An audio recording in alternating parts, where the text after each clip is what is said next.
श्री गणेशाय नमः। जय श्री कृष्ण। श्रीमद् भागवत गीता की 10वें अध्याय का मातम्य। भगवान शिव कहते हैं, सुंदरी, अब तुम दशम अध्याय के मातम्य की परम पावना कथा सुनो, जो स्वर्ग रूपी दुर्ग में जाने के लिए सुंदर सोपान और प्रभाव की चरम सीमा है। काशीपुरी में धीर बुद्धि नाम से विख्यात एक ब्राह्मण था, जो मुझ में प्रिय नंदी के समान भक्ति रखता था। वह पावन कीर्ति के अर्जन में तत्पर रहने वाला, शांत चित और हिंसा, कठोरता और दुस्साहस से दूर रहने वाला था। जितेंद्रिय होने के कारण वह निवृत्ति मार्ग में ही स्थित रहता था। उसने वेद रूपी समुद्र का पार पा लिया था। वह संपूर्ण शास्त्रों के तात्पर्य का ज्ञाता था। उसका चित्त सदा मेरे ध्यान में संलग्न रहता था। वह मन को अंतरात्मा में लगाकर सदा आत्म तत्व का साक्षात्कार किया करता था।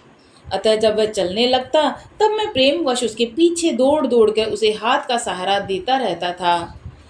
यह देखकर मेरे पार्षद भृगिरिटी ने पूछा, भगवान, इस प्रकार भला किसने आपका दर्शन किया होगा? इस महात्मा ने कौन सा तप, होम अथवा जप किया है कि आप स्वयं ही पद पद पर उसको हाथ का सहारा देते हुए चलते हो? भृगिरिटिका का ये प्रश्न सुनकर मैंने उसका उत्तर देना आरंभ किया। एक समय की बात है, कैलाश पर्वत के पार्श्व भाग में पूर्णांग वन के भीतर चंद्रमा की अमृतमयी किरणों से धुली भूमि में एक वेदी का आश्रय लेकर मैं बैठा हुआ था।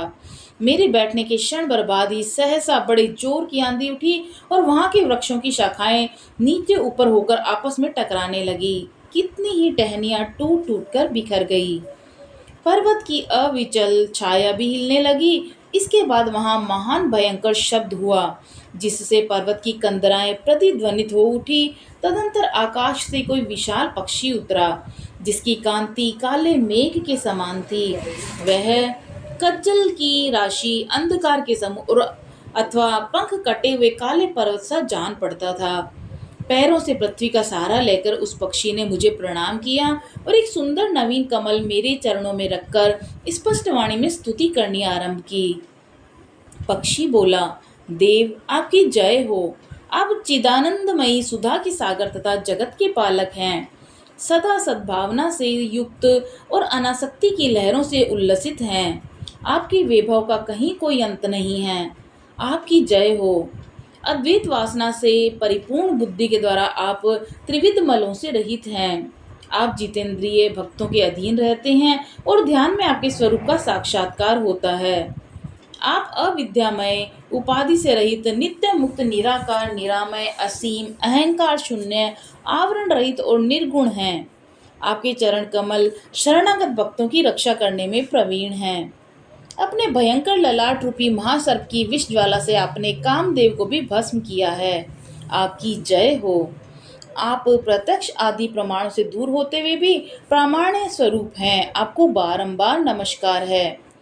चैतन्य के स्वामी और त्रिभुवन रूपधारी, आपको प्रणाम है। मैं श्रेष्ठ योगियों द्वारा चुंबित आपके उन चरण कमलों की वंदना करता हूँ, जो अपार भव पाप के समुद्र से पार उतारने में अद्भुत शक्तिशाली है। हे महादेव, साक्षात बृहस्पति भी आपकी स्तुति करने की धृष्टता नहीं कर सकते। सहस्त्र मुखों वाले नागराज शेष भी इतनी चातुरी नहीं कि वे आपके गुणों का वर्णन कर सकें। फिर मेरे जैसी छोटी बुद्धि वाले पक्षी की तो बिसात ही क्या। उस पक्षी के द्वारा किए हुए स्त्रोत को सुनकर मैंने उससे पूछा, विहंगम, तुम कौन हो? कहाँ से आए हो? और तुम्हारी आकृति तो हंस जैसी है, मगर रंग कोए की जैसा है। तुम जिस प्रयोजन को लेकर आए हो उसे बताओ। पक्षी बोला, देवेश, मुझे ब्रह्मा जी का हंस जानिए। दुर्जटे, जिस कर्म से मेरे शरीर में इस समय कालिमा आ गई है उसे सुनिए। प्रभु, यद्यपि आप सर्वज्ञ हैं तो आपसे कोई भी बात छिपी नहीं है। तथापि यदि आप पूछते हैं तो बतला देता हूँ। सूरत नगर के पास एक सुंदर सरोवर है, जिसमें कमल लहलाते रहते हैं। उसी में से बाल चंद्रमा के टुकड़े जैसे श्वेत मृणालों के ग्रास लेकर मैं बड़ी तीव्र गति से आकाश में उड़ रहा था। उड़ते उड़ते सहसा वहां से पृथ्वी पर गिर पड़ा और जब होश आया तो अपने गिरने का कोई कारण न देख सका तो मन ही मन सोचने लगा, ओहो, मुझ पर ये क्या आ पड़ा। आज तो मेरा पतन कैसे हो गया। पके हुए कपूर के समान मेरे श्वेत शरीर में यह कालिमा कैसे आ गई। इस प्रकार विस्मित होकर मैं अभी विचार कर ही रहा था कि उस पोखरे के कमलों से में से मुझे ऐसी वाणी सुनाई दी कि हंस उठो, मैं तुम्हारे गिरने और काले होने का कारण बताती हूँ। तब मैं उठकर सरोवर के बीच में गया और वहां 5 कमलों से युक्त एक सुंदर कमलिनी को देखा। उसको प्रणाम कर कर मैंने प्रदक्षिणा की और अपने पतन का सारा कारण पूछा। कमलिनी बोली, कलहंस, तुम आकाश मार्ग से मुझे लांग कर गए हो। उसी पात के एक परिणामवश तुम्हें पृथ्वी पर गिरना पड़ा और उसी के कारण तुम्हारे शरीर में कालिमा दिखाई देती है। तुम्हें गिरा देकर मेरे हृदय में दया भर आई और जब मैं इस मध्यम कमल के द्वारा बोलने लगी हूँ, उस समय मेरे मुख से निकली हुई सुगंध को सूंघकर 60,000 भंवरे स्वर्ग लोक को पहुंच गए हैं। पक्षीराज, जिस कारण मुझे इतना वैभव ऐसा प्रभाव आया है उसको बतलाती हूँ। सुनो। इस जन्म से पहले तीसरे जन्म में मैं इस पृथ्वी पर एक ब्राह्मण की कन्या के रूप में उत्पन्न हुई थी। उस समय मेरा नाम सरोज वदना था। मैं गुरुजनों की सेवा करती हुई सदा एकमात्र पातिव्रत के पालन में तत्पर रहती थी। एक दिन की बात है, मैं एक मैना को पढ़ा रही थी।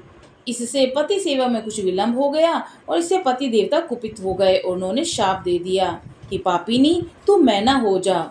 मरने के बाद यद्यपि मैं मैना हो गई, तथापि पातिव्रत के प्रसाद से मुनियों के ही घर में मुझे आश्रय मिल गया। किसी मुनि कन्या ने मेरा पालन पोषण किया और मैं जिनके घर में थी वे ब्राह्मण प्रातः काल विभूति युग नाम से प्रसिद्ध गीता के 10वें अध्याय का पाठ करते थे और मैं उस पापहारी अध्याय को सुना करती थी। विहंगम काल आने पर मैं मैना का शरीर छोड़कर 10वें अध्याय के मातम्य से स्वर्गलोक में अप्सरा हुई। मेरा नाम पद्मावती हुआ और मैं पद्मा की सारी प्यारी सखी हो गई। एक दिन मैं विमान से आकाश में विचर रही थी कि उस समय सुंदर कमलों से सुशोभित इस रमणीय सरोवर पर मेरी दृष्टि पड़ी और उसमें उतरकर जो ही मैंने जल क्रीड़ा आरंभ की, त्यों ही दुर्वासा मुनि वहां आ धमके। उन्होंने वस्त्रहीन अवस्था में मुझे देख लिया और उनके भय से मैंने स्वयं को एक कमलिनी का रूप धारण कर लिया। मेरे दोनों पैर 2 कमल हो गए और दोनों हाथ भी 2 कमल हो गए और शेष अंगों के साथ मेरा मुख भी एक कमल हो गया। इस प्रकार मैं 5 कमलों से युक्त हुई। मुनिवर दुर्वासा ने मुझे देखा और उनके नेत्र क्रोधाग्नि से जल रहे थे और बोले, पापिनी, तू इसी रूप में 100 वर्षों तक पड़ी रहे। ये शाप देकर वह क्षण भर में अंतर ध्यान हो गए। कमलिनी होने पर भी विभूति योगाध्याय के महात्म्य से मेरी वाणी लुप्त नहीं हुई और मुझे लांघने मात्र के अपराध से तुम पृथ्वी पर गिरे हो। पक्षीराज, यहाँ खड़े हुए तुम्हारे सामने ही आज मेरे शाप की निवृत्ति हो रही है, क्योंकि आज 100 वर्ष मेरे पूरे हो गए हैं। मेरे द्वारा गाए जाते हुए इस उत्तम अध्याय को तुम भी सुन लो और उसके श्रवण मात्र से तुम भी आज मुक्त हो जाओगे। इतना कहकर पद्मिनी ने स्पष्ट और सुंदर वाणी में 10वें अध्याय का पाठ किया और वह मुक्त हो गई। उसे सुनने के बाद उसके दिए हुए इस उत्तम कमल को लाकर मैंने आपको अर्पण किया। इतनी कथा सुनाकर उस पक्षी ने अपना शरीर त्याग दिया। वह एक अद्भुत सी घटना हुई और वही पक्षी अब 10वें अध्याय के प्रभाव से ब्राह्मण कुल में उत्पन्न हुआ है। जन्म से ही अभ्यास होने के कारण शिशुअवस्था से ही इसके मुख से सदा गीता के 10वें अध्याय का उच्चारण हुआ करता है। 10वें अध्याय के अर्थ चिंतन का यह परिणाम हुआ कि यह सब भूतों में स्थित शंख चक्रधारी भगवान विष्णु का सदा ही दर्शन करता रहता है। इसकी स्नेहपूर्ण दृष्टि जब कभी किसी देहधारी के शरीर पर पड़ जाती है, तब चाहे वे शराबी और ब्रह्म हत्यारा ही क्यों न हो, पाप मुक्त हो जाता है। तथा पूर्व जन्म के अभ्यास से किए हुए 10वें अध्याय के माध्यम से इसको दुर्लभ तत्व ज्ञान प्राप्त है तथा इसने जीवन मुक्ति भी पा ली है। अतः जब ये रास्ता चलने लगता है तो मैं इसे हाथ का सहारा दिए रहता हूँ। भृगिरिटी, यह सब 10वें अध्याय की ही महामहिमा है।